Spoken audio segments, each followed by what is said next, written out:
People used to ask this question, Phyllis, quite often. That Phyllis, why am I having this problem over and over again?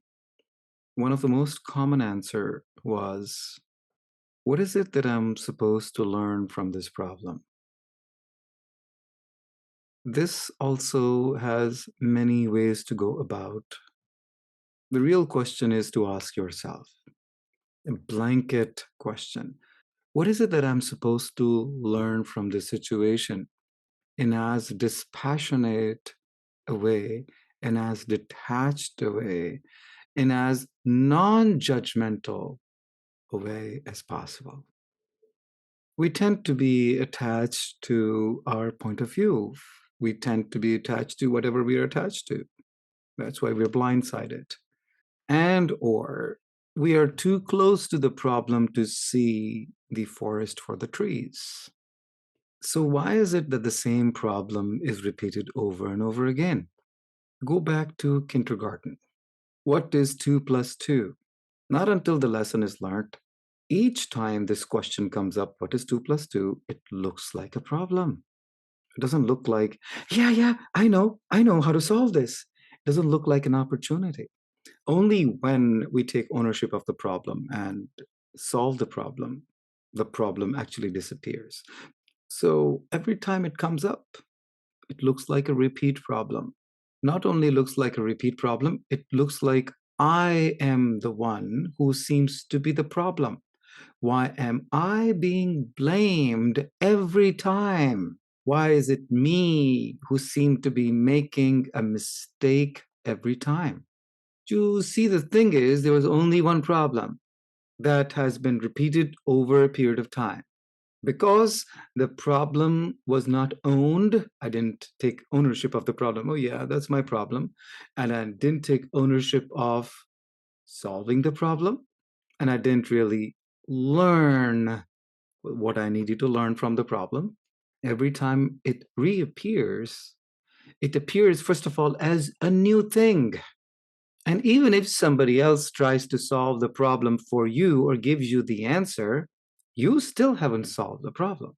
So the problem never goes away for you. And for all the players who are affected by the problem mutually with you. So what is the hack?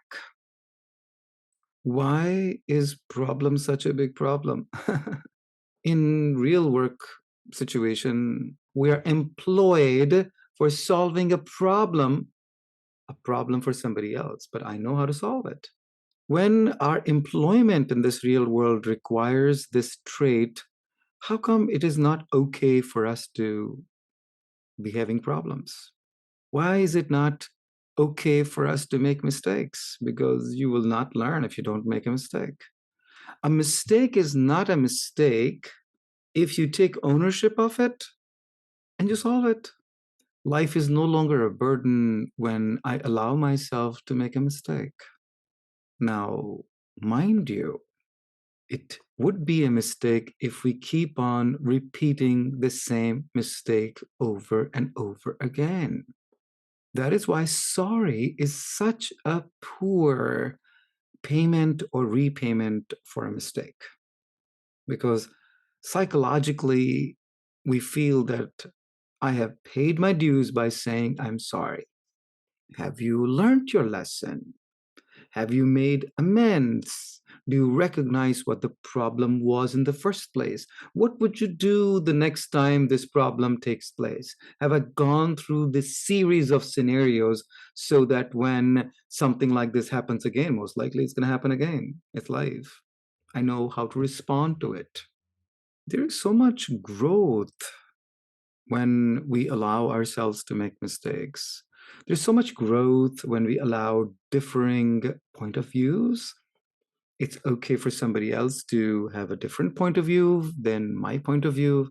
My point of view is not the only point of view. My way of solving a problem is not the only way the problem needs to be solved.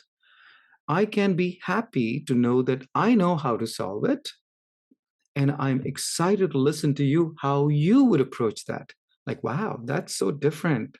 That's interesting that you would solve it this way.